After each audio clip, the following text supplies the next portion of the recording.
Está no ar, abre aspas, o primeiro jornal multidigital do eixo SP-Rio.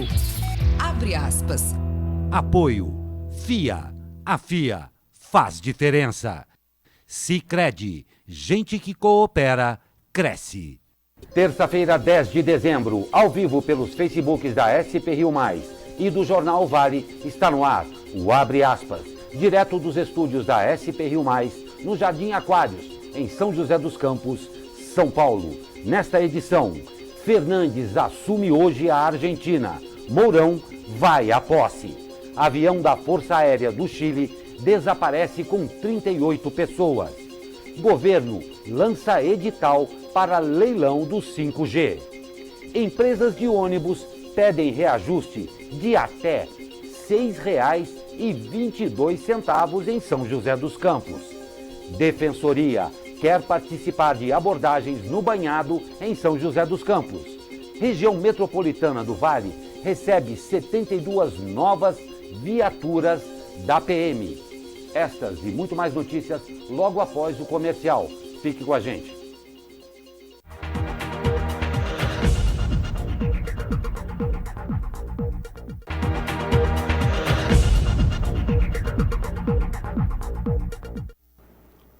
Olá, muito bom dia. Estamos de volta com o Abre Aspas desta terça-feira, ao vivo e esperando por você. Comigo, nossa jornalista Caroline Correia. Muito bom dia, Caroline. Bom dia, Glauco. Bom dia a você de casa que está nos acompanhando. Lembrando, como o Glauco já disse, você pode participar aqui conosco, comentando, mandando suas críticas nas nossas matérias que estamos de olho.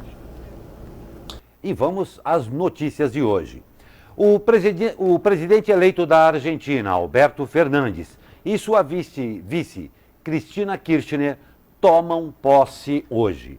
A transferência da faixa e do bastão presidencial será feita no Congresso após o juramento e discurso de Fernandes.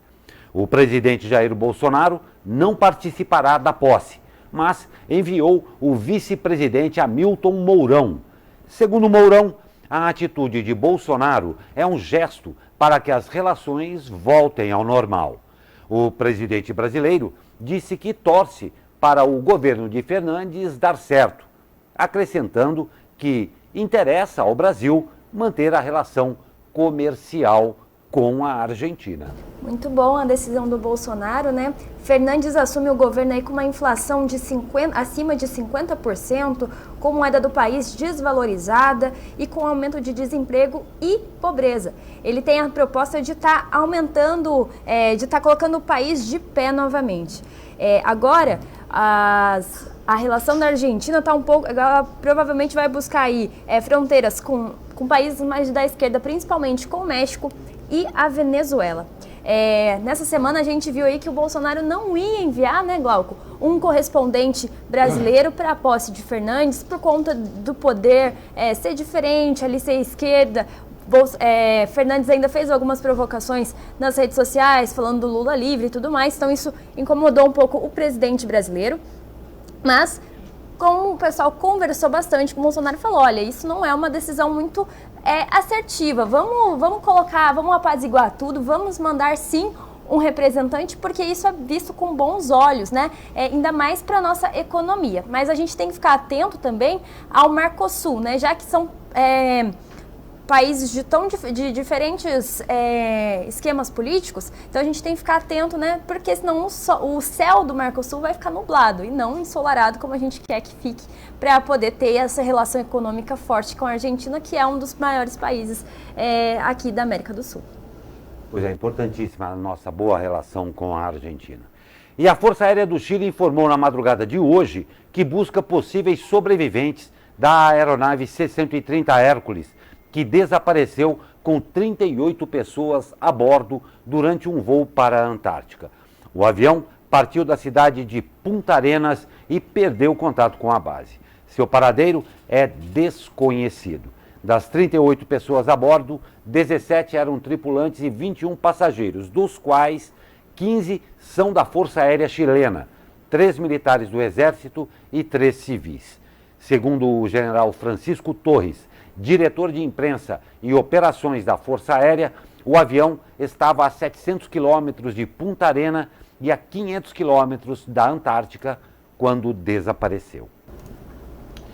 A Comissão de Constituição e Justiça do Senado pode votar hoje um projeto que permite a retomada da prisão após condenação em segunda instância. A proposta é o primeiro item pautado para a CCJ de hoje, que está marcada para as 10 horas. Se aprovado, o texto poderá seguir diretamente para a Câmara dos Deputados por ter caráter terminativo. O plenário do Senado só analisará o tema se houver recursos contrários por parte de senadores.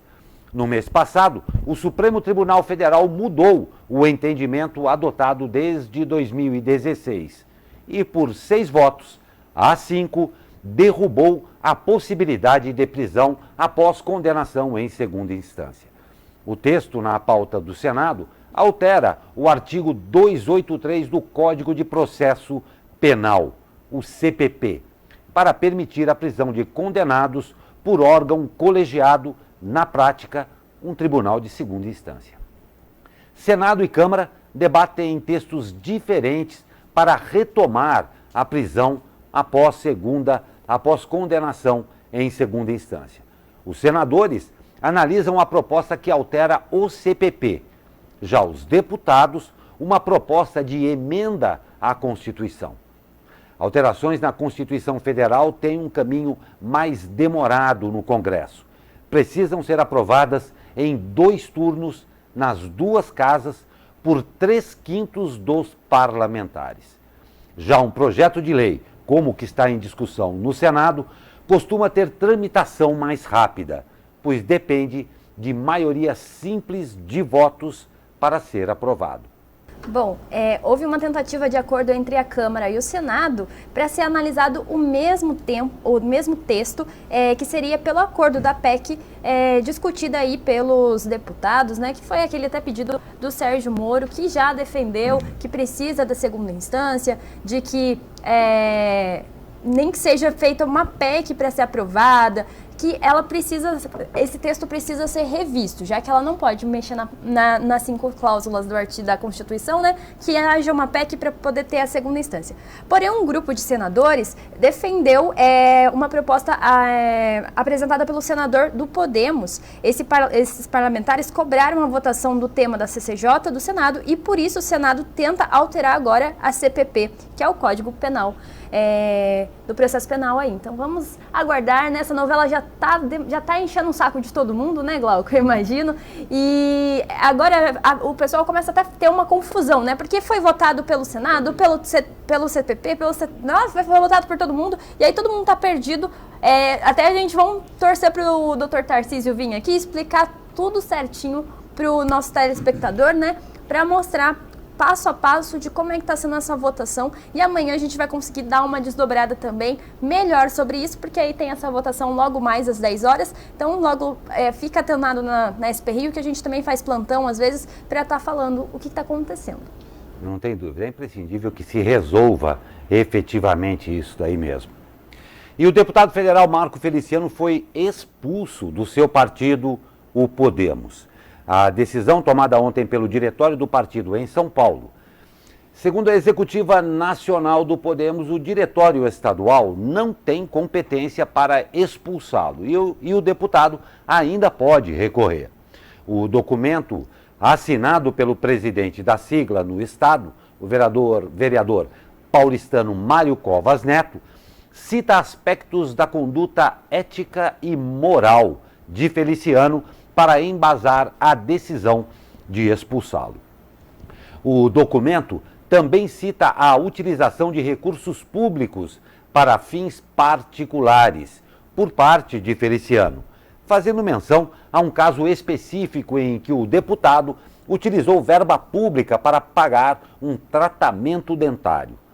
Em agosto, o jornal Estado de São Paulo revelou que Feliciano foi reembolsado em R$157 mil pela Câmara por conta da correção de um problema na mandíbula e para a reconstrução de seu sorriso com coroas e implantes. Glauco, essa notícia, ela acaba sendo até um pouco estranha, porque em agosto o deputado argumentou à Câmara que ele precisava fazer esse tratamento de 1.600, não, nossa senhora, peraí, deixa eu ver aqui, de R$167 mil. Sabe por quê, Glauco? Porque ele estava sofrendo dores crônicas relacionadas ao bruxismo. Ele alegou isso à Câmara. Ele gastou todo esse dinheiro para fazer um tratamento por conta do bruxismo. Mas vamos lá agora. O Podemos também falou que ele fez não teve uma conduta ética e moral, então eles decidiram expulsar Feliciano. E por se tratar de uma expulsão, ele não perde o mandato de deputado. E entre outras coisas relacionadas também, o Feliciano foi expulso por ter assédio sexual também à Câmara com algumas deputadas. E deixa eu ver o que mais aqui, que eu anotei tanta coisa. E teve mais uma aqui. Por corrupção. Não é pouco não, hein? Não é pouco. Mas só pelo quesito do bruxismo eu já fiquei chocada. A proposta de edital do leilão da tecnologia 5G deve ser analisada na próxima quinta-feira em reunião do Conselho Diretor da Agência Nacional de Telecomunicações, a Anatel. Se aprovada, a proposta entra em consulta pública. O leilão das redes 5G faz parte do programa de concessões do governo, o programa de parcerias de investimentos, e a previsão é de que o leilão seja realizado no segundo semestre do ano que vem. Na semana passada, operadores móveis participaram de evento realizado pela Anatel para debater sobre a nova tecnologia e as regulatórias que envolvem a implantação da rede no Brasil. A disputa, uma das mais aguardadas pelo setor, deve movimentar 20 bilhões de reais em arrecadação e investimentos. Em outubro, a discussão sobre o leilão foi paralisada na Anatel porque um dos conselheiros pediu vista. Dividida, a diretoria da agência ainda pode solicitar um novo adiamento, o que empurraria o leilão, previsto para o fim de 2020, para o início de 2021. Após a Anatel definir uma proposta de edital, ele deve ficar aberto para consulta pública por 45 dias, para só então ser definitivamente aprovado. Depois, o edital precisa ainda do aval do Tribunal de Contas da União. Só para lembrar e para esclarecer, a tecnologia 5G é a mais rápida aí que a gente tem no mundo. O pessoal até brinca que ela é a conversa entre as coisas, porque ela não fica só com o celular, ela conversa com tudo, com o ar-condicionado que tem tecnologia Wi-Fi, com o refrigerador, tudo aquelas coisas que a gente vê às vezes na televisão, nessa tecnologia de ponta. Então é muito interessante, lembrando que a nossa internet mais rápida é a pior da China, vamos dizer assim. Nossa internet ainda tem que melhorar muito, então com esse leilão pode ser que as coisas melhorem, tanto para nós, né, que usamos muito da internet, e claro, para a economia do Brasil. Os Estados Unidos, a China e a Coreia são os únicos países que usam a tecnologia 5G, mas aqui no Brasil a gente já teve alguns planos de testes em duas cidades. A primeira foi em Fortaleza e outra foi numa cidade de Minas Gerais, que eu não vou lembrar o nome agora. E os favoritos aí para o leilão são China e Estados Unidos, essa briga comercial que sempre está movimentando, né, os noticiários, mas Bolsonaro já disse que prefere fazer acordos com os Estados Unidos. Então, vamos aguardar, né, primeiro para o ano que vem, então a gente já deve ter esse leilão que vai movimentar aí 5 bilhões de dólares em território nacional. Então, vai ser uma economia, vai mexer bastante na economia do Brasil e também, claro, para todo mundo que vai acabar usando a internet 5G. Não tem dúvida, um leilão absolutamente importante que a gente tem que acompanhar bem de perto mesmo. Nós vamos para um rápido intervalo e já em nossos estúdios, o senhor Agliberto Chagas, pré-candidato a prefeito de São José dos Campos pelo Partido Novo, e eu convido a todos vocês a, aí no terceiro bloco com a gente, fazer essa entrevista com o senhor Agliberto Chagas. Está aberto para você, nós queremos fazer isso daí juntos, tá bom? Rápido intervalo e já voltamos, até já.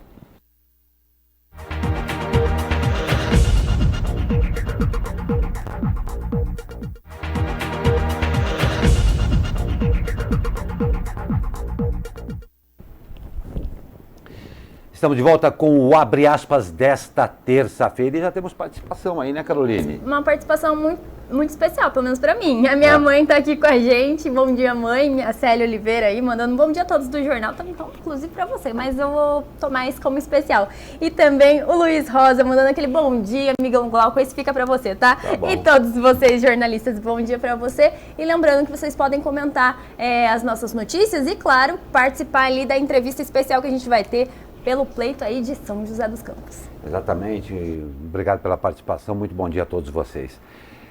E as empresas do transporte público de São José dos Campos solicitaram ao governo Felício Ramute reajuste no preço da tarifa de ônibus. O maior valor pedido chegaria a R$ 6,22.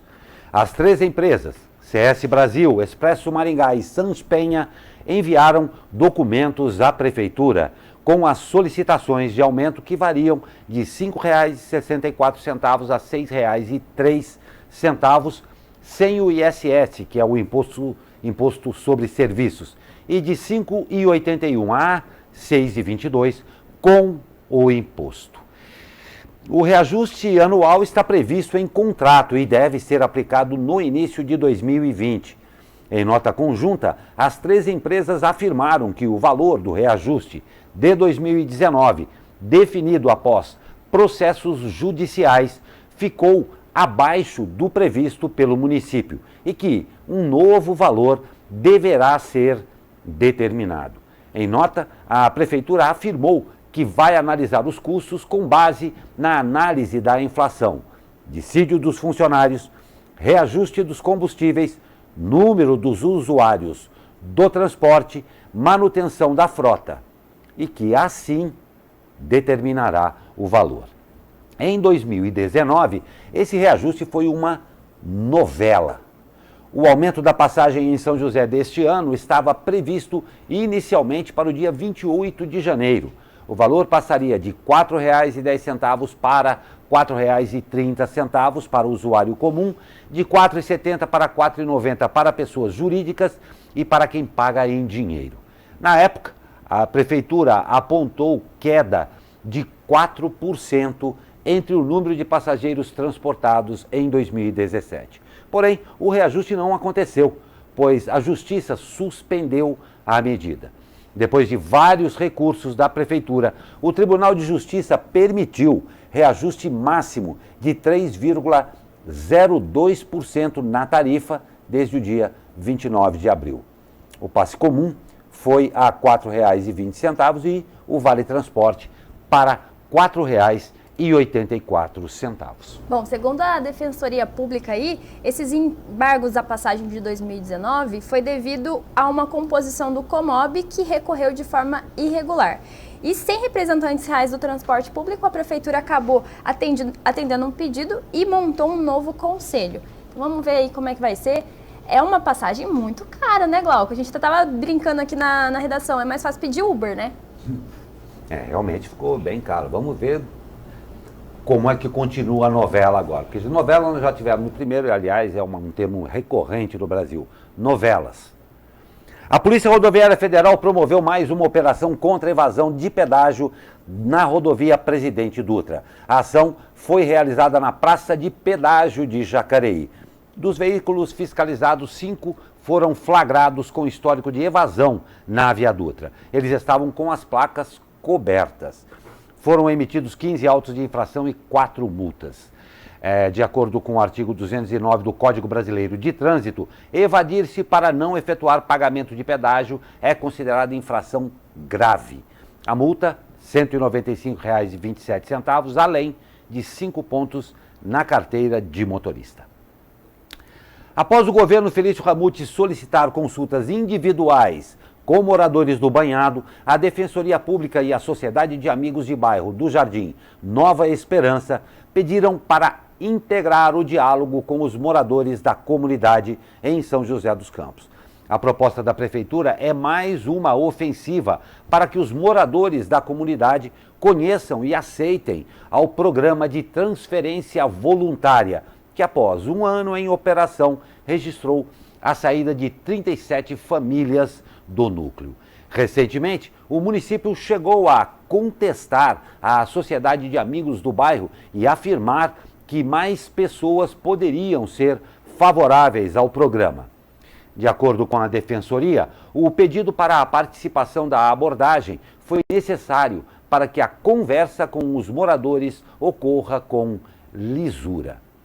Em nota, a Prefeitura informou somente que a consulta será feita às famílias que constam no levantamento feito em janeiro de 2014 e que, após a consulta, irá se manifestar judicialmente. O governo ainda não se posicionou sobre o pedido de retirada da ação de integração de posse. Caso sério, não é, Caroline? Sim, vamos torcer aí para o governo já responder, posicionar sobre esse pedido de reintegração de posse. Banhado sempre tem, né, esse problema com a comunidade, já teve que sair, voltou, depois saiu de novo. Então vamos torcer para isso acabar logo. Pois é.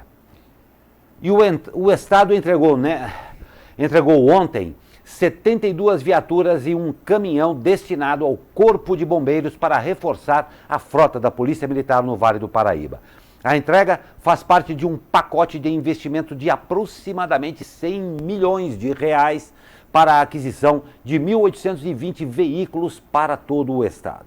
Para as atividades de polícia ostensiva e preventiva, foram destinadas 71 viaturas adquiridas por meio de licitação aberta no segundo semestre do ano. A nova frota será distribuída para toda a região do Vale do Paraíba. Importante reforço um policiamento. Com certeza, né? Ontem a gente já conversou que alguns índices de homicídios e de apreensão, a apreensão aumentou e o homicídio caiu aqui no Vale do Paraíba, e aí com esse reforço é muito melhor que esses índices vão cair, porque o Vale é considerada a região mais violenta do estado de São Paulo todo. Então, com esse reforço, vai ter mais segurança para todo mundo. Esperamos todos, né? Vamos torcer que vá para Guará, né? Que é hoje o lugar que é mais violento aqui no Vale do Paraíba, que teve uma alta aí de 150% de homicídios. Complicado mesmo. E promessa de governo do prefeito Isaías Santana de Jacareí, a intervenção na Santa Casa de Misericórdia pode não ser finalizada em 2020.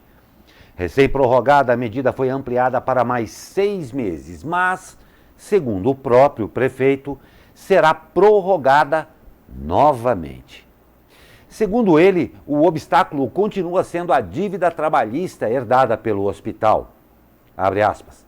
Começamos a fazer vários negócios, vários acordos, mas ainda tem um volume de dívida trabalhista dos funcionários da Santa Casa que inviabiliza qualquer entidade, qualquer empresa de assumir, disse o prefeito em entrevista à SP Rio Mais e Jornal O Vale. Em entrevista anterior, a lentidão das negociações já havia sido relatada por Maria Luísa Porto Melo à frente da Irmandade de Misericórdia. Abre aspas. A prefeitura não se manifestou. Está tudo parado, disse. Segundo o prefeito, o governo ainda deve continuar a tentar resolver a questão da dívida. Abre aspas. Espero continuar esse processo de colocar as dívidas trabalhistas em ordem e deixar pronto. Se depois das eleições, dependendo do resultado, tivermos condições de voltar a conversar, acertaremos em 2020. Se não, só mesmo em 2021, concluiu. A entrevista completa com o prefeito de Jacareí você confere aqui no portal da SP Rio. Mas, Caroline, em primeiro lugar, uma coisa seríssima que se arrasta há muitos anos, a Santa Casa de Misericórdia, de uma importância vital para Jacareí, e vê-se que a novela continua aí, não é? Sim, a gente teve, como bem dito a reportagem, ele esteve aqui na SP Rio na semana passada e acabou falando, né, sobre essa novela que vai acabar se estendendo, porque o ano que vem o pessoal vai voltar para as eleições. Ele já tinha dito que ia tentar uma reeleição em São José, em Jacareí. Aí, na entrevista, ele deu uma desconversada, mas ele já tinha falado isso antes. Então, como ele provavelmente vai pensar em reeleição ano que vem, essa novela vai se estender para 2021, infelizmente. Não tem dúvida, mas um caso muito sério no que se refere exclusivamente à Santa Casa de Misericórdia, com certeza. que já vive há anos nisso daí, repetindo, é de vital importância a Santa Casa de Jacareí para a cidade. E é imprescindível também dívidas trabalhistas. Dívida trabalhista, primeiro que é uma coisa seríssima, isso daí. Mas o pior de tudo, não sei o que você acha a respeito disso, é o quanto vem se estendendo ao longo de muito tempo. E parece que é recorrente sempre a explicação. Se der, veremos no próximo capítulo. Sério isso? Sério demais. Bom, Glauco, a gente já teve outra participação, o Marcelo Giovanni mandou bom dia a todos e ansioso para ouvir o professor Agliberto. Então, faça como o Giovanni, participe da nossa entrevista e mande suas sugestões, mande suas perguntas que estaremos aqui de olho também para fazer essa entrevista junto com você. Pois é, nós estamos indo para um rápido comercial. Na volta, claro, o tempo com o pessoal do Tempo Vale, ele, Caio Souza. E como eu já havia convidado no início dessa edição, uma entrevista com Agliberto Chagas, pré-candidato a prefeito de São José dos Campos pelo Partido Novo.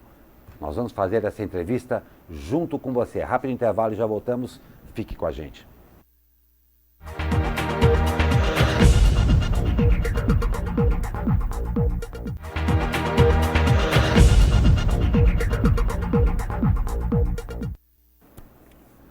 Pois é, essa terça-feira com esse tempo que ninguém mais entende. Tá difícil a gente fazer um agendamento para saber quando lava roupa, quando lava carro e quando e com que roupa sai. Vamos saber do tempo com ele, que entende tudo disso aí, meu amigo Caio Souza. Fale aí, meu amigo. Fala, Glauco Turzi, muito bom dia. A terça-feira será de tempo bem instável aqui na nossa região. O dia será de céu predominantemente nublado, mas durante a tarde vamos ficar com aquela sensação de tempo abafado.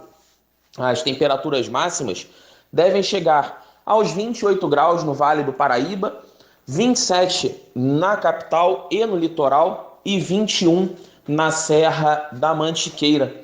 Pode haver chuva de intensidade fraca moderada a qualquer momento, mas as chances, as possibilidades são maiores a partir do período da tarde. A tendência é que essas condições do tempo permaneçam por aqui, pelo menos até a próxima sexta-feira.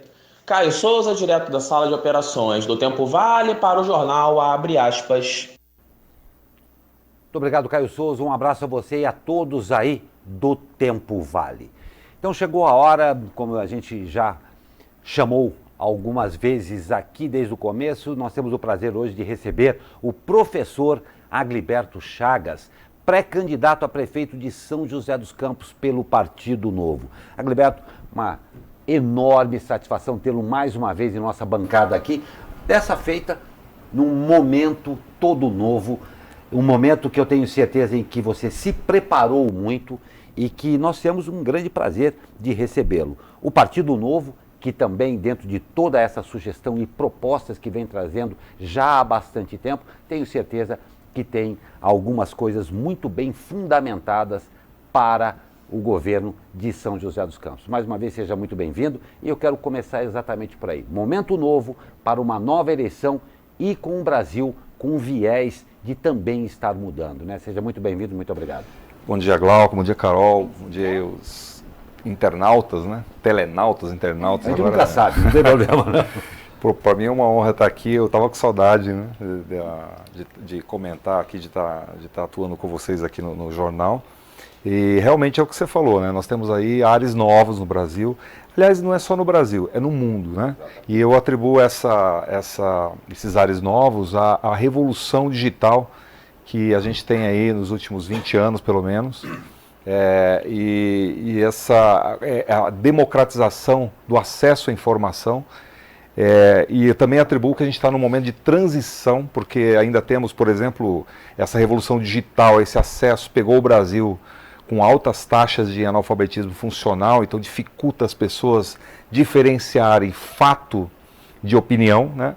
E então isso propicia aí fake news, propicia debates acalorados, essa polarização toda, mas junto com isso também vem a luz, né, de colocar as verdadeiras prioridades que as pessoas precisam. Não estamos falando de governo, de Estado, de política. Então, temos que falar mais das pessoas, né? Não dá mais para a gente conviver com 100 milhões de pessoas sem saneamento básico no Brasil, né? Não dá mais para a gente suportar 3,8 bilhões de aumento aí do fundo eleitoral, enquanto está a saúde e a educação caótica no país. Assim, as pessoas estão sofrendo com a educação e com a saúde, com outra infraestrutura e várias coisas. Então o debate, eu acho que ele está começando a ter uma luz nesse sentido, né? Nós tivemos alguns ganhos aí, por exemplo, o fim do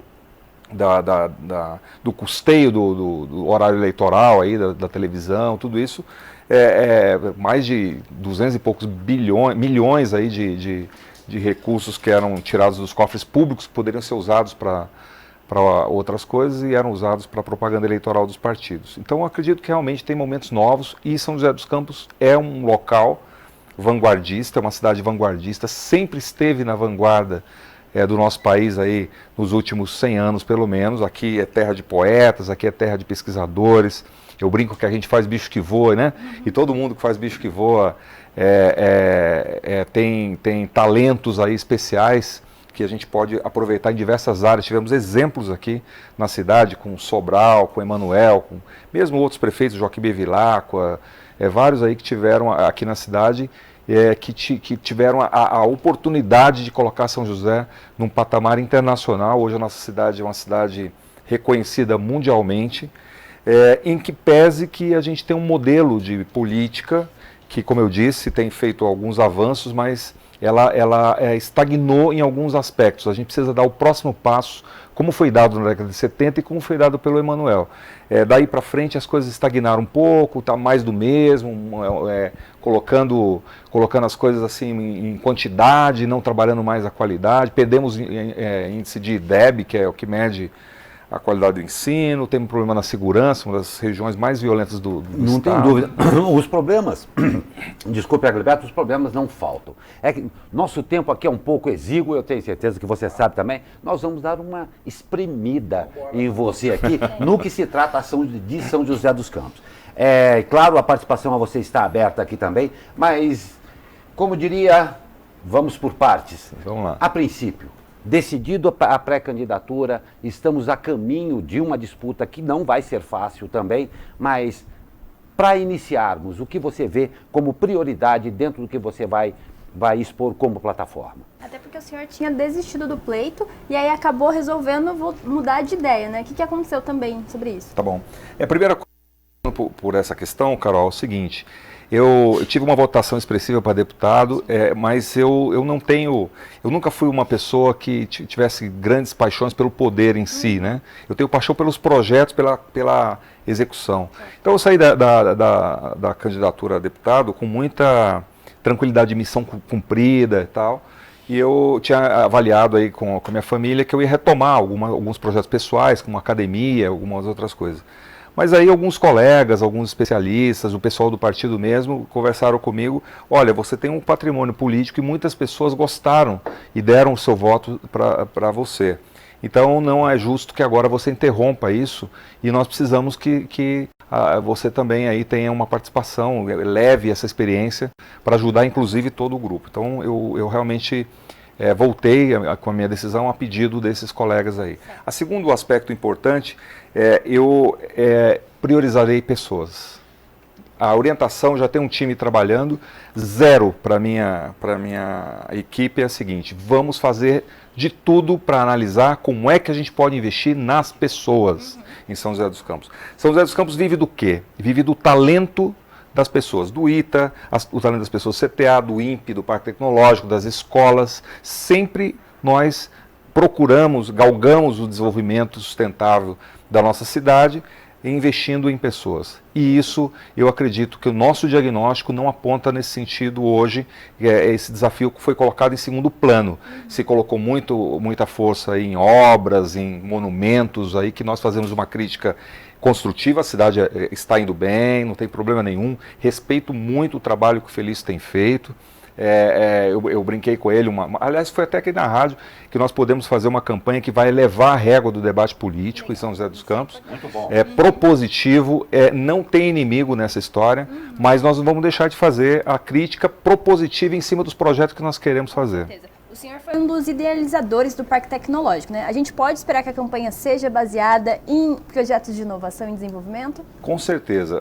Uma coisa importante que nós vamos colocar bastante é o seguinte: as pessoas interagindo, elas precisam de equipamentos, sistemas que facilitem a vida delas. Você acabou de falar do 5G no bloco anterior, e uma das coisas que a gente precisa preparar São José é para receber essa tecnologia. Já tem todas as operadoras aí fazendo cabeamento para tudo quanto é lugar aí, de fibra ótica, e mesmo lançamos um satélite recentemente, que geoestacionário, que permite a gente cobrir as manchas, as sombras, né, onde não chega essa internet. Então é possível hoje a gente colocar São José dos Campos 100% nisso. Agora, por trás disso tem uma política muito clara que precisa ser implantada, é a educação básica de qualidade.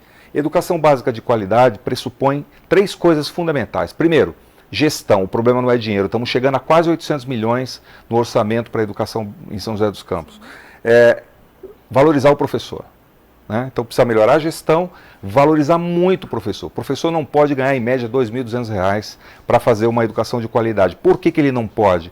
Porque ele precisa ter acesso a livro, ele precisa ter acesso a treinamento, ele precisa viajar até para conhecer professores da área de humanas, professor de geografia, professor de química, eles precisam estar andando para poder absorver novos conhecimentos, tá acessando plataformas novas de educação, metodologias ativas, e aí ele precisa ganhar melhor. Senão ele não tem qualidade de vida e não consegue lá colocar o seu conhecimento adquirido para a sala de aula. E a terceira coisa é foco no aluno. O aluno precisa necessariamente, todos os países na história da humanidade, todos os países investiram em educação básica de qualidade em 3 aspectos. Lógica, que tem a ver com a matemática, física, né? Linguagem, tem a ver com a língua da região, e a terceira coisa é como as coisas funcionam, que é ciências. Se você pegar esses 3 indicadores, inclusive São José dos Campos, a gente perdeu, no PISA, que é a pesquisa mundial aí, o Brasil está nas últimas posições de novo, está perdendo posição. Né? Perdendo posição, isso que é terrível. O que é pior, né? O que é pior, a gente repercutiu ano passado aqui. Exatamente. Em cômodas 63 posições lá, que a gente estava em relação a algumas dessas, matemática, agora a gente foi para 72, 79, eu não lembro. 79. Então, o que acaba acontecendo com isso? São José não pode se dar o luxo de perder qualidade da formação de sua mão de obra. Por quê? Porque senão a gente sai da agenda dos investimentos que estão vindo para o país. E com certeza virão, porque a economia vai melhorar. Né? Então, e aí, obviamente, o nosso foco é esse. Nas pessoas, nesses aspectos de educação básica, muita solução em inovação. Nós vamos ter uma surpresa para São José dos Campos. O projeto que a gente está montando é um projeto que a cidade vai olhar e vai falar assim: olha, esse pessoal aí realmente veio para colocar São José no século XXI definitivamente. O Júlio Hazek, acho que é assim que fala, desculpa se eu estiver falando errado, ele falou: mobilidade é um tema relevante nesse momento. Tem projetos para mobilidade também? De novo, foco nas pessoas. Mobilidade tem uma questão fundamental. Você não pode colocar mobilidade construindo pontes, quer dizer, não é que você não pode, é um modelo. A administração atual, ela adotou esse modelo de foco nas obras. Então, a obra que faz viaduto para carro, ela não pensa no ônibus confortável, ela não pensa nos sistemas mais de transporte coletivo. Tem que fazer um elogio aqui ao prefeito Felício, à equipe dele, que acabou de lançar aí o VLP, né, que é o veículo leve sobre pneus, uma excelente iniciativa, mas eu não vi o projeto integrado, que faça a ligação daquela linha dos 20 quilômetros lá da linha verde com o centro da cidade. Não dá para imaginar que as pessoas só andem de sul a leste, né? Não tem jeito, ela vem para a cidade. O atrator da cidade é aqui o centro, tem alguns polos de atração ligados à Zona Sul, ligados a outros lugares aí. Então a gente vai focar nas pessoas, em transporte de massa com bastante solução tecnológica também. Bom, para a gente estar encerrando aqui, que nosso tempo é curto, como o senhor sabe, como está a aceitação do Novo na região? Acredita que a sigla precisa ganhar espaço por aqui? Vai ter vereadores do Novo também concorrendo à Câmara de São José? Como é que está isso? Sim, inclusive o Novo, ele escolhe seus candidatos por processo seletivo. Está aberto o processo seletivo até dia 8 de janeiro. no site novo.org.br. Nós estamos formando a nossa chapa sim, mas ela é para o processo seletivo. Vamos ter candidatura a vereador. O Novo teve 232 mil votos na região na última eleição. Aqui em São José dos Campos tivemos quase 120 mil votos, com todos os candidatos que receberam o voto do Novo aqui em São José dos Campos, né? Então, nós estamos bastante otimistas que a cidade saberá reconhecer esse novo jeito de fazer política, um jeito que não usa dinheiro público para financiar o partido, um jeito que foca nas pessoas, um jeito de fazer política que escolhe seus candidatos por processo seletivo e, principalmente, um jeito que busca a eficiência focado definitivamente no desenvolvimento das pessoas e não apenas aí nos equipamentos públicos ou nas obras, como a gente tem visto nos modelos dos últimos 30 anos. Agleberto, uma enorme satisfação em, claro, recebê-lo aqui hoje para a gente dar esse pontapé inicial, porque afinal de contas as eleições já chegaram e estamos todos aqui imaginando como vai ser esse Brasil aí deste 2020. E aqui para fechar, aqui a gente pede para você, até com requisição a mais pessoas, aqui as perguntas serão encaminhadas. Esta é a primeira presença do Agleberto aqui, assim como nós conversaremos com todos. A gente vai passar o que tiver de pergunta assim, mas aqui para falar direto com o eleitor aí, quais são as principais e pontuais propostas aqui, é o que chegou para a gente aqui. Foco nas pessoas e em termos específicos, vamos atacar em primeiro lugar o quê? Educação. Educação, primeiro antecipando um pouco o que nós estamos pensando, a nossa rede pública ela é boa, municipal, mas a nossa rede estadual é péssima. Nós não podemos ter aluno de segunda classe em São José dos Campos ou cidadão de segunda categoria. Nós precisamos ter o mesmo padrão. Com isso, nós vamos focar muito em fazer compra de vagas nas escolas particulares, obviamente por mérito. O aluno que se sair melhor na escola fundamental do município, tanto na estadual como na municipal, nós vamos oferecer recursos aí para que ele escolha as escolas particulares com parcerias que nós vamos organizar. Esse é o primeiro ponto. O segundo ponto importante é essa questão da segurança. Sem segurança não há liberdade e sem liberdade não há desenvolvimento. Então nós precisamos definitivamente controlar essa questão da segurança. A questão da segurança não basta você colocar Big Brothers pela cidade, colocar câmeras e tal. Você precisa fazer um trabalho muito forte com as famílias e um trabalho muito forte de combate com tolerância zero. Não pode ter bandido famoso nem bandido legalzinho em São José dos Campos, em qualquer categoria. Foi bandido, foi pessoa que está na criminalidade, precisa ser tratada com o rigor da lei, e o rigor da lei ela passa pelo Estado, do governo do Estado, passa pelo governo federal, mas o poder municipal também tem um papel muito importante com a Guarda Civil Municipal.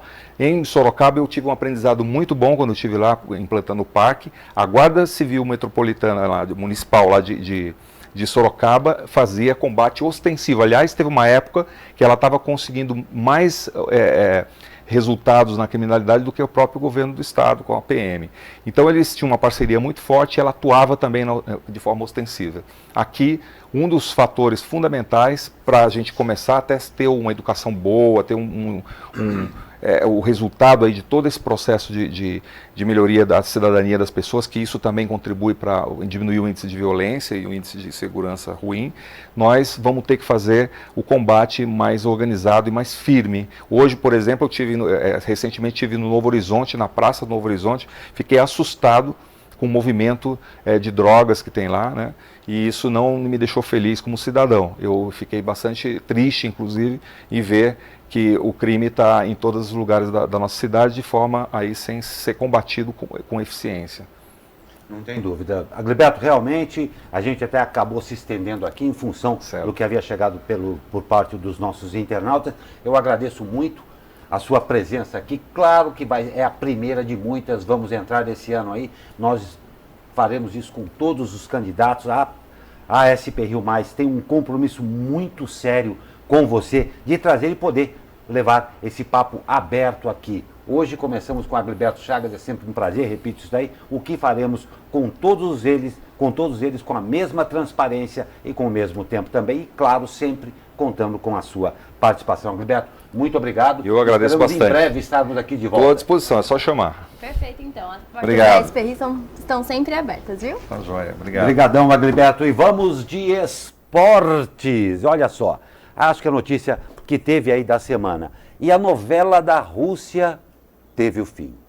A WADA, a Agência Mundial Antidoping, baniu o país europeu de competições internacionais pelos próximos 4 anos. Os russos têm 21 dias para entrar com um recurso contra a decisão. A sanção foi decidida de forma unânime por um comitê de executivos da agência, em reunião em Lausanne, na Suíça. Com isso, o país fica fora da Olimpíada de Tóquio em 2020 e dos Jogos Olímpicos de Inverno em 2022, em Pequim. Atletas russos que provarem à agência que estão limpos poderão competir sob bandeira neutra. A WADA concluiu que os russos alteraram dados laboratoriais sem autorização, plantaram evidências falsas e apagaram arquivos conclusivos a possíveis casos de doping. O escândalo começou em 2015, quando surgiram evidências de casos de doping em massa no esporte do país. A agência antidoping do país, a Rusata, foi suspensa naquele ano. Em 2018, a delegação do país, selecionada e convidada pelo Comitê Olímpico Internacional, desfilou e competiu já sob bandeira neutra nos Jogos Olímpicos de Inverno em Pyeongchang. Sede da última Copa do Mundo, a Rússia também fica proibida de sediar eventos esportivos internacionais durante o período de punição. Seus dirigentes esportivos estão proibidos de frequentar tais eventos. Em caso de recurso, o julgamento será levado ao TAS, que é o Tribunal Arbitral do Esporte. Um caso muito sério em que fatalmente haverão desdobramentos aí, né, Carolina? Com certeza, já desde 2015, né, a gente já tem esse antidoping forte batendo aí na Rússia. E lembrando que a Rússia ela pode recorrer e quem estiver limpo vai poder estar concorrendo, mas com bandeira branca. É triste esse tipo de notícia, né Glauco? Sem porque dúvida. tanta gente vai lá, treina para poder chegar nesse momento tão esperado, representar o seu país e acabar que não vai poder representar o país porque culpa de outros competidores teve o caso de doping, né? Não tem dúvida, muito sério, claro, um caso que vai ter repercussões internacionais seríssimas, a punição foi severa, o caso é sério. Já discute-se hoje na política, a Rússia alegou que existe um sentimento aí contra a Rússia, tá? Mas o fato que ficou muito claro em todas as reportagens é que quando foi solicitado por parte dos órgãos da Rússia a mostrarem os resultados ou provarem, houve adulteração. Aí foi o que o Tribunal Arbitral do Esporte taxou como definitivo. Muito sério e, claro, em se tratando de esporte, muito, muito triste mesmo. Enquanto isso, aqui na região, olha só, o manto foi lançado. Com referência a pontos famosos da cidade, o São José definiu as camisas que usará na temporada de 2020, quando a Águia do Vale tentará o acesso para a 3ª divisão do campeonato. A Águia do Vale fará um evento amanhã para anunciar os patrocinadores e dar o pontapé inicial para o ano que vem. O encontro será no Jardim Aquários, aqui no Spani Atacadista, que será o patrocinador master. DM Card e Farmaconde também estão confirmadas. A tradicional camisa azul, que deve ser o uniforme principal da Águia, traz na parte frontal detalhes com imagens a pontos de São José. Parque Tecnológico, as Palmeiras Imperiais, a residência Olívio Gomes no Parque da Cidade, Parque Vicentina Aranha, Tori do Jardim Japonês e também o futuro Arco da Inovação. Novo presidente do São José, Celso Monteiro, eleito em outubro para os próximos 3 anos, já havia prometido a montagem de um elenco forte e competitivo para a próxima temporada, na tentativa de conquistar o acesso e tirar o time da última divisão do estado, na qual está já desde 2017, após o rebaixamento consumado em abril de 2016. Boa sorte, Águia. Quero deixar aqui registrado as participações da Ana Souza, que comentou aqui durante a entrevista e também falou sobre que a culpa não é dos atletas referente ao doping aí da Rússia, e sim do Putin. E também tivemos outra participação do Júlio Rezek, que agradeceu pela nossa atenção e que a SP Rio tem sido uma plataforma eficiente de jornalismo aqui no Vale. Parabéns. Muito obrigada por esse reconhecimento. A gente fica lisonjeado, né, Glauco? Ainda mais com o pessoal aqui sempre participando conosco, porque a gente faz isso para vocês, né? Não tem a menor dúvida. E com isso a gente agradece a sua participação.